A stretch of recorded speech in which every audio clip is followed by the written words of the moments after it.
सबसे बड़ा vote bank बना सबसे बड़ी टेंशन। बीजेपी के कट्टर समर्थक बने मोदी शाह के आलोचक। मोदी शाह की गलतियों का योगी आदित्यनाथ को होगा नुकसान। और क्या सवर्णों की वजह से बर्बाद हो जाएगी बीजेपी।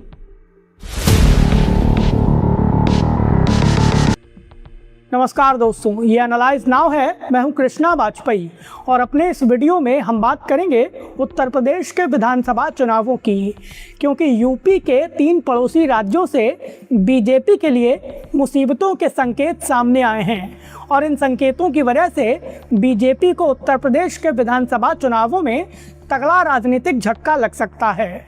बीजेपी का सबसे बड़ा वोट बैंक ही उससे नाराज हो गया है और बीजेपी को हराने के लिए ज़मीन पर उतर आया है। और बीजेपी के सबसे बड़े वोट बैंक की वजह से बीजेपी को यूपी के चुनाव में बड़ा राजनीतिक झटका लग सकता है, जिसका सीधा असर उत्तर प्रदेश के मुख्यमंत्री योगी आदित्यनाथ की कुर्सी पर पड़ेगा। केंद्र की मोदी सरकार की गलतियों की सज़ा सीधे तौर पर योगी आदित्यनाथ को चुनावों के दौरान मिल सकती है, लेकिन बीजेपी की सबसे बड़ी गलती क्या है और क्यों बीजेपी का सबसे बड़ा वोट बैंक ही उससे नाराज हो गया है। यूपी के पड़ोसी राज्यों से बीजेपी के लिए मुसीबत के कौन से संकेत सामने आए हैं, चलिए आपको इन सारे मुद्दों के बारे में विस्तार से बताते हैं। आपसे अनुरोध है कि प्लीज़ हमारे इस चैनल को सब्सक्राइब करिए, हमारे फेसबुक पेज को फॉलो करिए और नए वीडियो के अपडेट सबसे पहले पाने के लिए हमारे चैनल की नोटिफिकेशन सेटिंग ऑन कर लीजिए। तो चलिए अब बात करते हैं अपने वीडियो की।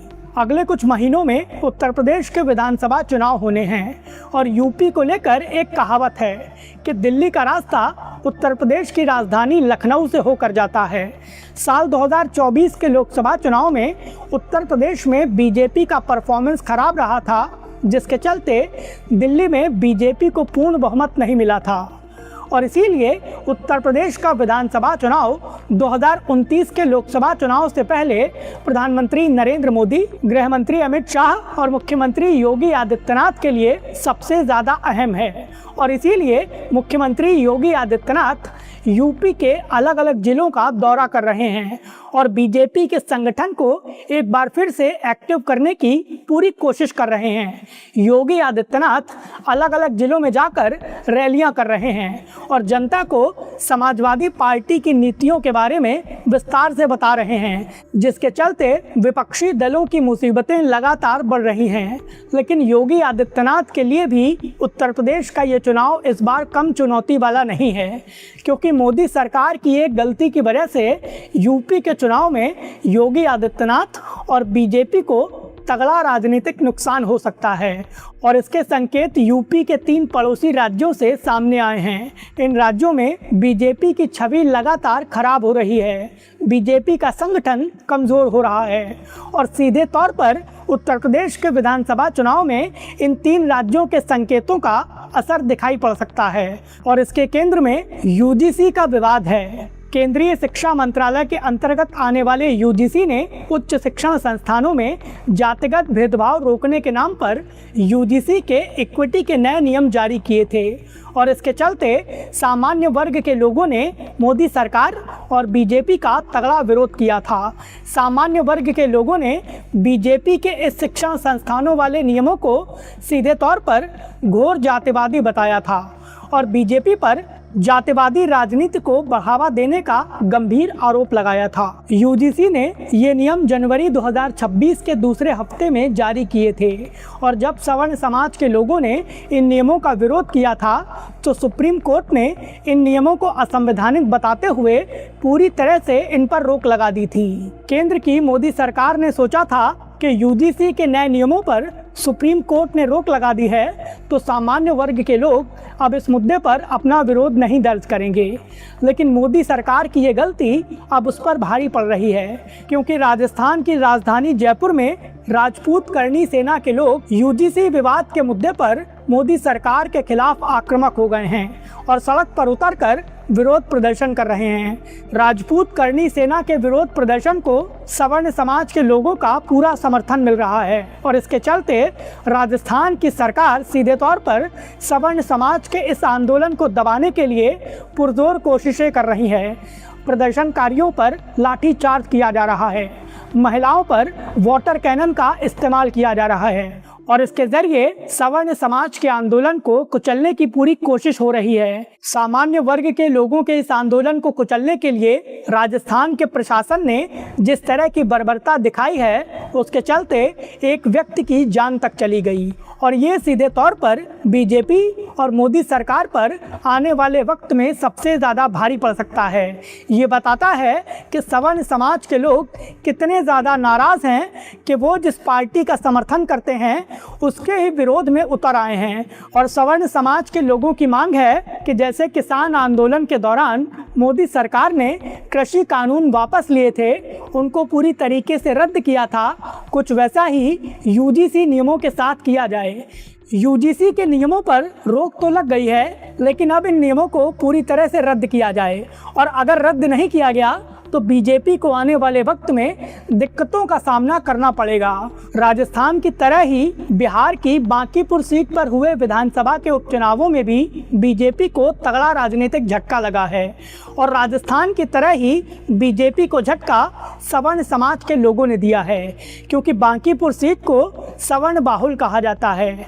इस सीट पर करीब 35% तक सवर्ण हैं और ये माना जाता था कि बांकीपुर सीट बीजेपी का गढ़ है, लेकिन बांकीपुर सीट के सवर्णों ने इस बार बीजेपी का साथ नहीं दिया और जनसुराज पार्टी के संस्थापक प्रशांत किशोर को बांकीपुर की विधानसभा सीट पर जीत दिला दी। ये सीधे तौर पर बीजेपी के लिए तगड़ा राजनीतिक झटका है, क्योंकि बांकीपुर वही सीट है जो बीजेपी के राष्ट्रीय अध्यक्ष बनने के बाद नितिन नवीन ने छोड़ी थी।